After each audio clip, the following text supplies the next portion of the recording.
Hello student, आज हम लोग बहुलक को एक बार पुनः वर्गीकृत करेंगे। इस बार उसके वर्गीकरण के आधार हम लोग उसके संश्लेषण की विधि को लेंगे कि उसका संश्लेषण, उसका निर्माण किन विधियों द्वारा हुआ है, वह किस प्रकार से निर्मित होता है। इसको हम उसका वर्गीकरण का आधार लेते हुए हम बहुलक का भी वर्गीकरण करने जा रहे हैं। यदि संश्लेषण के आधार पर संश्लेषण की आधार पर बहुलक के प्रकार बात करें, बहुलक के प्रकार, तो संश्लेषण के आधार पर यदि हम बहुलक के प्रकार को देखते हैं तो बहुलक के दो प्रकार बनते हैं। तो इसके कितने प्रकार होते हैं? दो प्रकार होंगे। एक होगा बेटा योगात्मक बहुलक,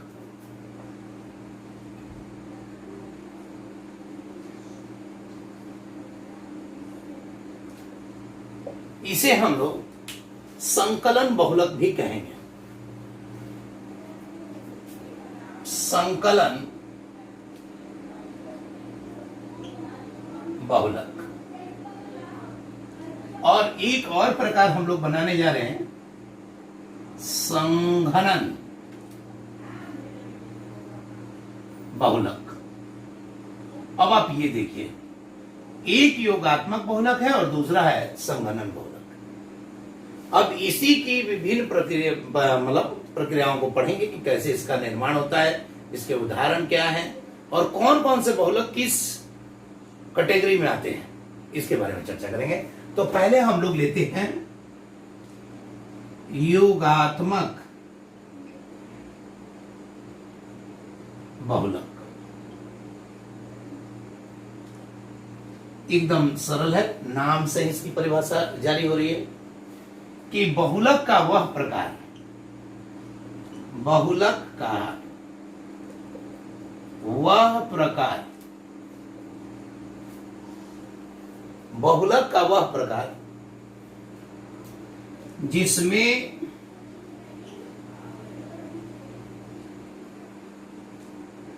एकलक इकाइयां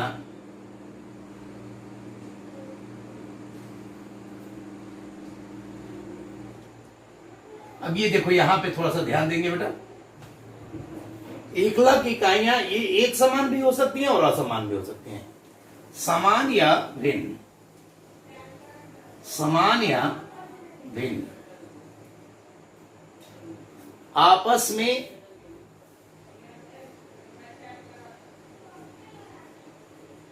युग्मित होकर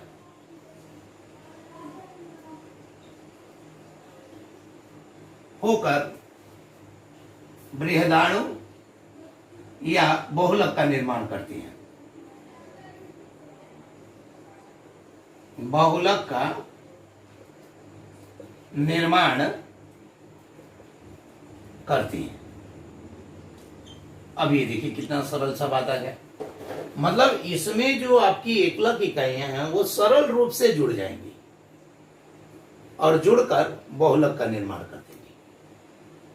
अब इसमें क्या होता है कि जैसे मान लीजिए कि इसमें बहुलक एवं एकलक का मूलानुपाती सूत्र,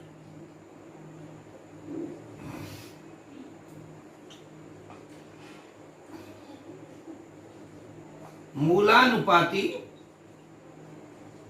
सूत्र एक समान होता है।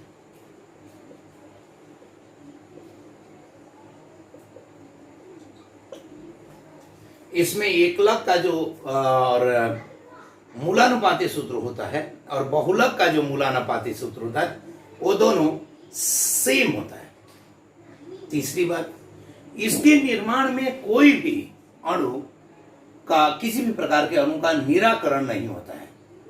मतलब जैसे ऐसा नहीं है कि कोई सह उत्पाद बनेगा, जो है एकलक आपस में जुड़ते चले जाएंगे। अगर एक समान के एकलक आपस में जुड़ते चले गए तो सम योगात्मक बहुलक बनेगा। अगर अलग अलग तरह के हो गए तो सम की जगह पे क्या बनेगा, सहयोगात्मक बहुलक बनेगा। तो इसमें कोई भी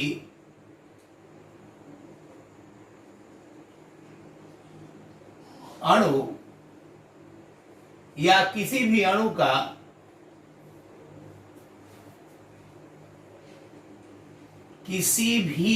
का निराकरण नहीं होता है।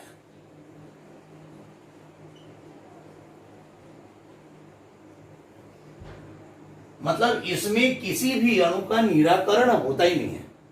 जैसे कोई भी अणु सह उत्पाद के रूप में उत्पन्न नहीं होगा। इसमें समान इकाइयों का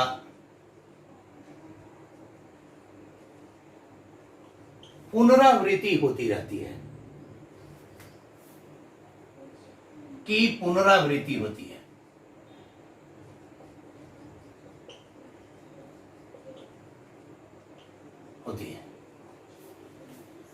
अब यहां पे देखने की जरूरत है कि यहां पे जो भी आप निर्मित कर रहे हैं, जैसे मान लिया जाए कि इसकी शर्त सिर्फ एक है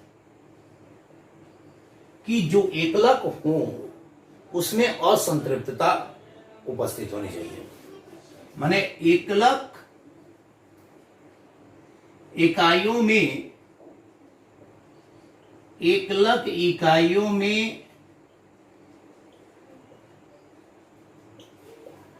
असंतृप्तता, जैसा कि मैं बार बार बोलता हूं कि पाइयाबंद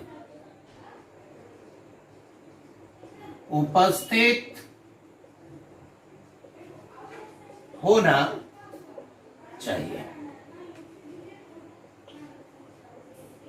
जैसे मान लीजिए कि इसमें देखिए 3 संस्करण हम आपको लेंगे। एक तो लेंगे बेटा एथीन एवं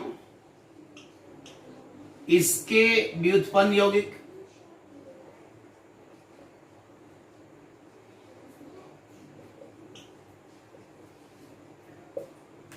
दूसरा प्रोपीन भी इसी से आ जाएगा मिथाइल सब्स्टिट्यूट करके, और एक लेंगे ब्यूट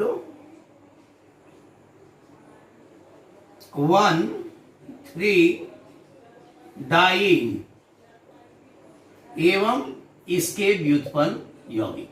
ये याद रखिएगा। ये दोनों ही जो लेंगे बेटा ये सम योगात्मक बहुलक होंगे। अब देखो बेटा सम माने क्या, जो भी चीज लेंगे वो एक ही प्रकार का रहेगा। जैसे एथीन लिया तो ethene ethene ethene ethene ethene ethene, vinyl chloride लिया तो vinyl chloride vinyl chloride vinyl chloride vinyl chloride, acrylonitrile लिया तो एक्राइलोनाइट्राइल एक्राइलोनाइट्राइल, इस तरह से होगा। ठीक है, ये चीज देखना होगा। अब जरा सा मैं इसको, और अगर मान लीजिए कि अगर सह नहीं हुआ तो सम नहीं हुआ तो सहयोगात्मक होगा। सहयोगात्मक में अगर हम लोग देखते हैं तो बुना एस और बुना एन,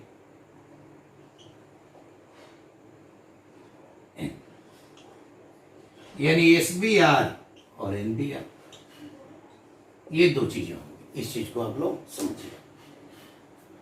अब जरा सा हम लोग इसके उदाहरण को देखते हैं। जरा ध्यान दीजिएगा बेटा कि उदाहरण क्या है इसका।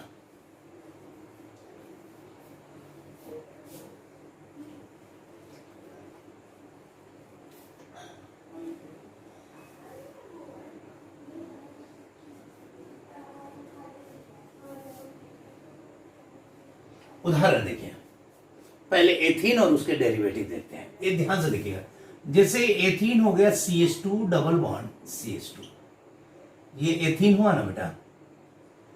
अब ये अगर N मोल लीजिएगा तो ये आपस में जुड़ेगा, ये बॉन्ड खुलेगा तो क्या हो जाएगा, इधर खुल जाएगा CH2, फिर CH2 और ये N, पॉलीथीन हो गया। हुआ या नहीं हुआ, पॉलीथीन हो गया। अगर मान लीजिए कि CH2 CH और Cl, अगर ये विनाइल क्लोराइड होता है, अब विनाइल क्लोराइड होता तो क्या होता है, अब ये देखिए CH, देखिए कुछ नहीं किया, इसमें से एक हाइड्रोजन हटा के क्लोरीन लगा लिया। देखिए यहां 2 हाइड्रोजन है, यहां कितना हाइड्रोजन है, एक, और उसकी जगह पे क्लोरीन है। तो ये यही रहेगा CH2, फिर ये डबल बॉन्ड सिंगल बॉन्ड, एक इधर खुल गया एक उधर खुल जाएगा, Cl, और ये देखिए ये हो गया PbC, पॉलीविनाइल क्लोराइड। इसके आगे केवल पॉली लग जाना है। देखिए पॉली विनाइल क्लोराइड। अच्छा ये देखिए NCH2 डबल बॉन्ड CH और ये Cl, ये है एक्राइलो नाइट्राइल, है ना। अब देखिए यहां से एक्राइलो नाइट्राइल अगर लेते हैं, अब ये देखिए तो ये क्या हो जाएगा, ये हो जाएगा CH2 CHCN, खुल गया, ये PAN। इसको बेटा हम, एक तो PAN हो गया यानी पॉली एक्राइलो नाइट्राइल। अच्छा ये देखिए इसको एक्राइलन भी बोलते हैं, एक्राइलन या ऑर्लॉन, ऑर्लॉन, ऑर्लॉन भी बोलते हैं, है ना। अब ये देखिए अगर मैं इसी को, इस Cn को, और यहां पे मैं एक रिंग लगा देता हूं, इसको स्टाइरिन बोलेंगे, है कि नहीं। ये CH2CH, ये देखिए ये बन गया पॉलीस्टरीन, पॉली एस्टरीन। और अगर मान लीजिए कि दो सारे हाइड्रोजन को फ्लोरीन से सब्स्टिट्यूट कर दें, सारे हाइड्रोजन को फ्लोरीन से सब्स्टिट्यूट कर दें तो ये हो जाएगा CF2 और ये CF2, और तब ये सारा बहुलकन अभिक्रिया है, पॉलीमराइजेशन, बहुलकन, सब बहुलकन अभिक्रिया है।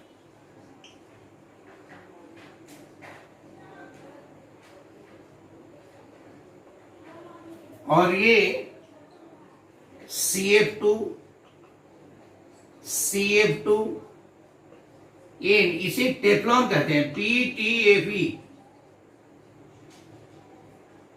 टेफ्लॉन, इस प्रकार से, ठीक है। अब यहां से अगर एक बात करते हैं हम कि अब ये तो सारे केवल एथीन से बना हुआ है, ये एथीन है और ये एथीन का डेरिवेटिव। अभी मैं इसको, इसी एथीन को Cl की जगह पे अगर CH3 ले लेता, देखिए तो क्या होता है, इस चीज को देखिए थोड़ा सा।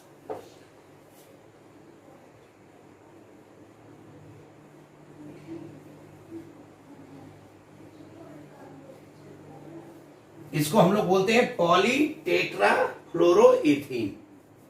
अब मान लीजिए यहां एक हटा के CH2 डबल बॉन्ड CH और ये CH3 होता है, तो ये बेटा प्रोपीन है, और इसको अगर करेंगे तो क्या आ जाएगा, पॉलीप्रोपीन, पॉलीप्रोपीन, इस तरह से। तो ये आप मान लीजिए कि 6 तो एथीन के डेरिवेटिव हैं, ये सारे के सारे देखिए, जो ये है वही इसका यूनिट है, जो ये है वही ये है, सबका मूलानुपाती सूत्र सेम है।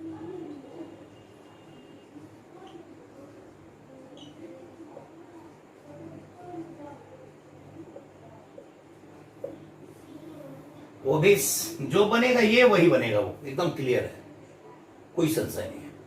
दूसरी बात कि ये सारे के सारे सम योगात्मक बहुलक है।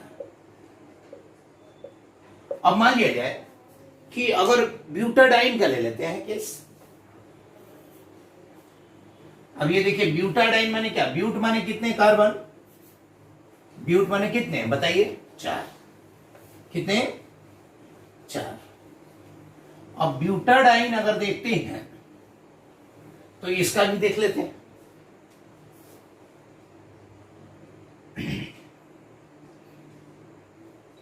ये देखिए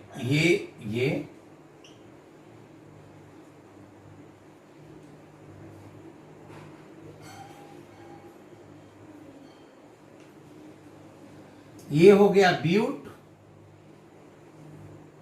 1,3 डाइन, ठीक है। अब देखिए ये जब खुलेगा तो ये किधर जाएगा, एक इधर, इधर से एक इधर और एक इधर, तो ये बीच में इधर का एक इलेक्ट्रॉन आएगा और एक इधर का इलेक्ट्रॉन आएगा, तो इसे यहां पे डबल बॉन्ड हो जाएगा और ये दोनों सिंगल हो जाएंगे। तो क्या बनेगा भाई, CH2, CH double bond CH और CH2, और ये बना आपका पॉली 1,3 ब्यूटाडाइन।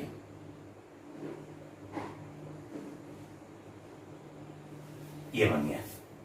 अब इसी में बेटा देखिए इस हाइड्रोजन को सब्स्टिट्यूट करते हैं हम लोग। अगर मैं इस हाइड्रोजन की जगह पर क्लोरीन लगा देता हूं,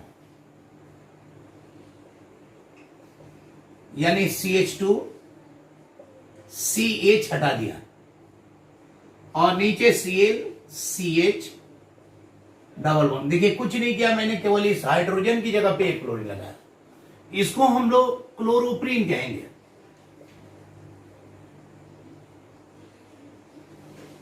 ठीक,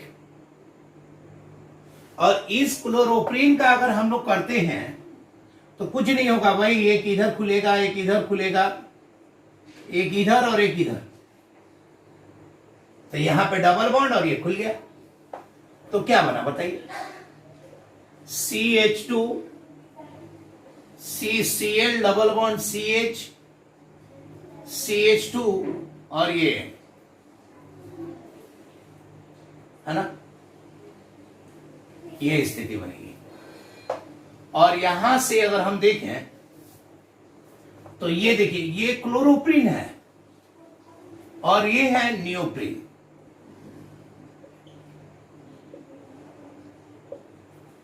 ऐसे ही एक और हम कर लेते हैं।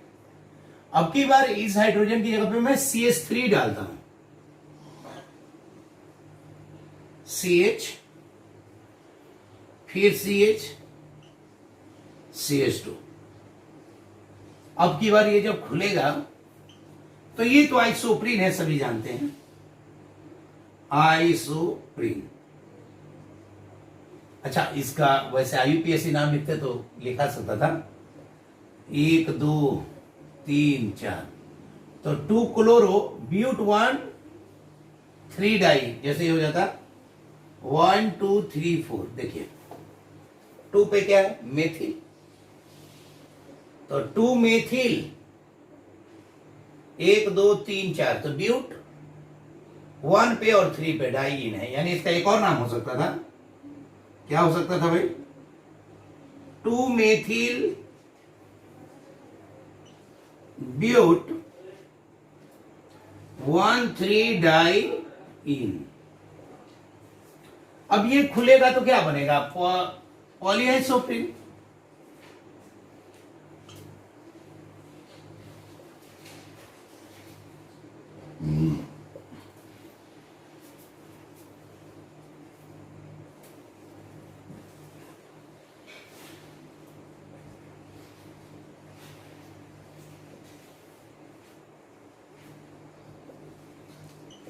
ये भी बेटा जी तीनों के तीनों समबहुलक हैं। ये कैसे हैं बेटा?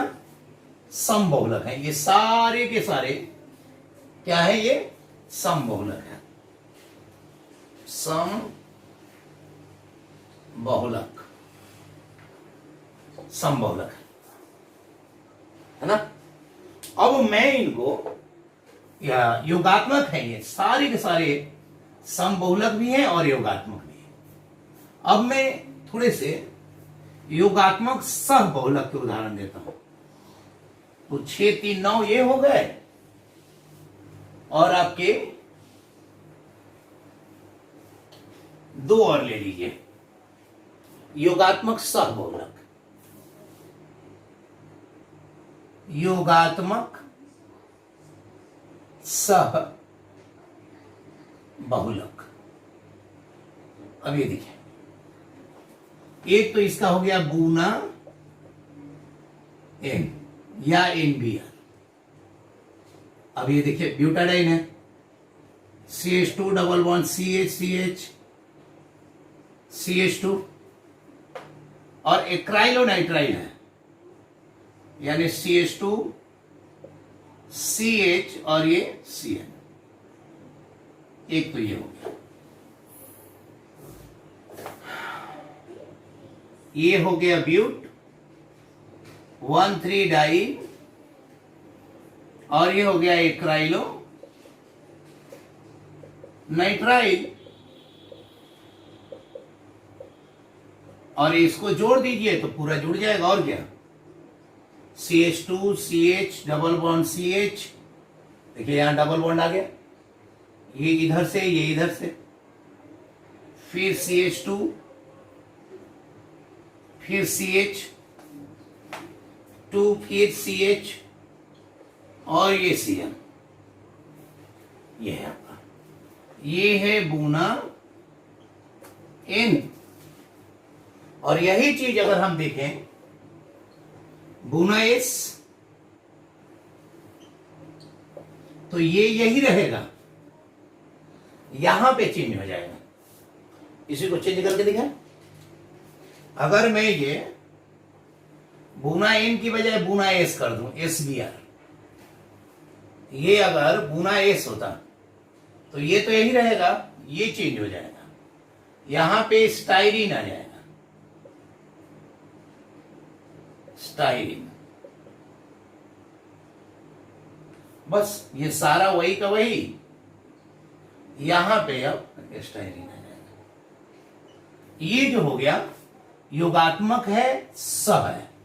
सह मतलब दोनों अलग अलग। तो इस प्रकार से हम लोग देख रहे हैं कि योगात्मक बहुलक यहां पे मिल रहे हैं। लेकिन एक और चीज देखने की बात है कि जो भी आप ये जो योगात्मक बहुलकन होता है, इसके बारे में आगे हम मैकेनिज्म पढ़ेंगे अभी। मतलब योगात्मक बहुलकन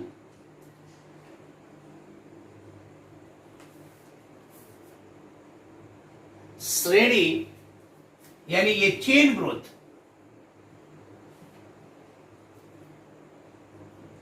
बहुलकन श्रृंखला वृद्धि,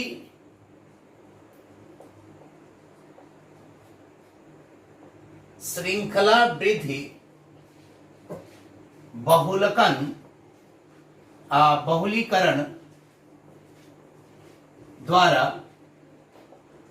संपन्न होता है, जो 3 विधियों द्वारा की जाती है। पहला होता है मुक्त मूलक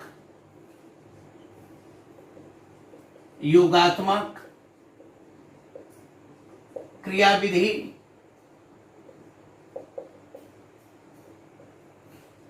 दूसरा होता है धनायनिक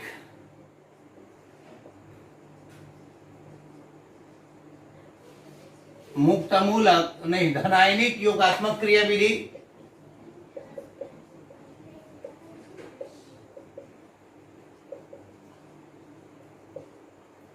और तीसरा जो होता है आपका ऋणायनिक योगात्मक क्रियाविधि। इसको बेटा ये एक अलग लेक्चर लिखे, ये सारी विधियां, इसमें ये वाला इंपॉर्टेंट है, एनसीईआरटी में भी दिया हुआ है और इनके भी उदाहरण देख लेंगे, ये इसका एक अलग ही लेक्चर ले लेंगे। अभी हम लोग करेंगे संघनन बहुलक, इसका जो दूसरा प्रकार है, ठीक है। तो ये देखिए संघनन बहुलक,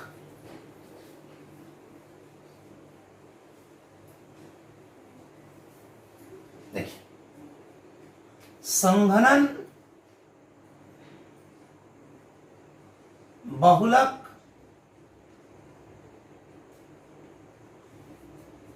बहुलक का वह प्रकार जो संघनन अभिक्रिया के परिणाम स्वरूप प्राप्त होता है। कौन सी अभिक्रिया? संघनन अभिक्रिया। वह बहुलक जो संघनन अभिक्रिया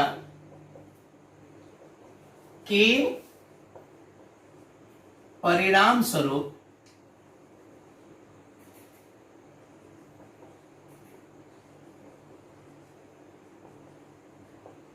अच्छा, इसमें एक और खास बात है, इसमें छोटे अणु जैसे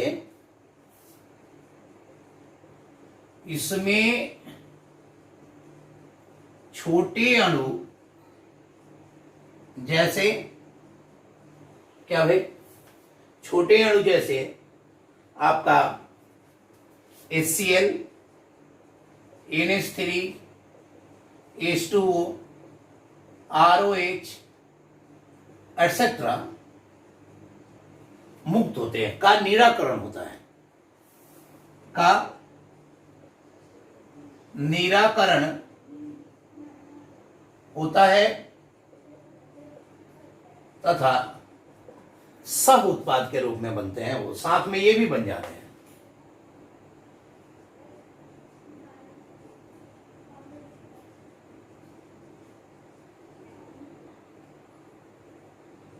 के रूप में प्राप्त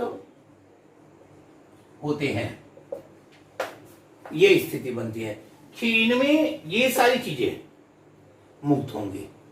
दूसरी बात, ये सामान्यतः या ये कहिए तो ये सह बहुलक होते हैं, ये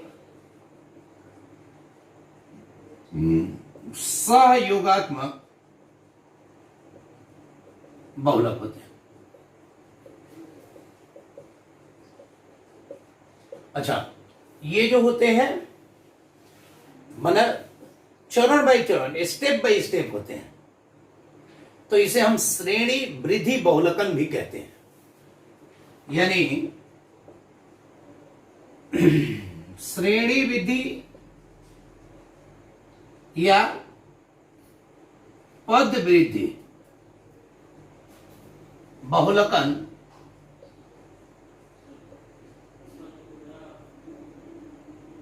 द्वारा इनका निर्माण होता है। अच्छा, एक और बात समझिए, अब इनका निर्माण तो हो गया, प्लस में एक और चीज इनमें ध्यान रखिएगा कि ये पद वृद्धि द्वारा जो निर्माण होता है, तो हर पद में जो भी यौगिक मिलेगा वो द्विअभिलक्षीय समूह युक्त होता है। प्रत्येक पद में प्राप्त उत्पाद द्विअभिलक्षीय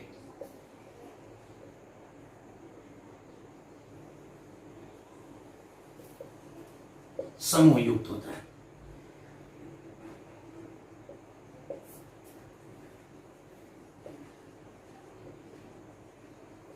मतलब ये कि इसमें जो भी उत्पाद बनेगा हर चरण में उसमें दो अभिलक्षीय समूह होगा।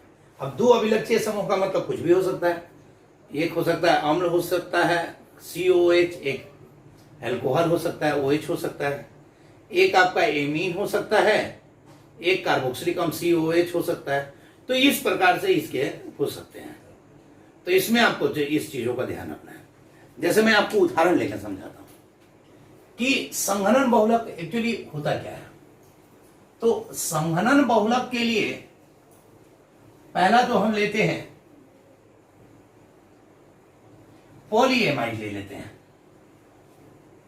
पॉलीएमाइड पहला उदाहरण में लेते हैं,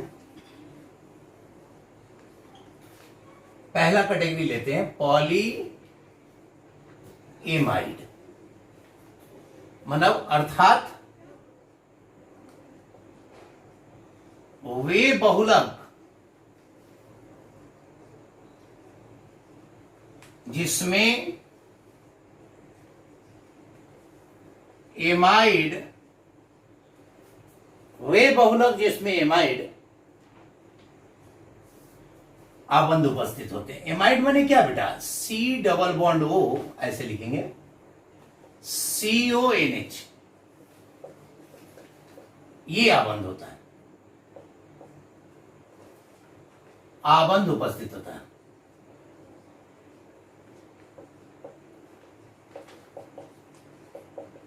अब इसमें बड़े सारा है। जैसे देखिए पहला देखते हैं, नाइलॉन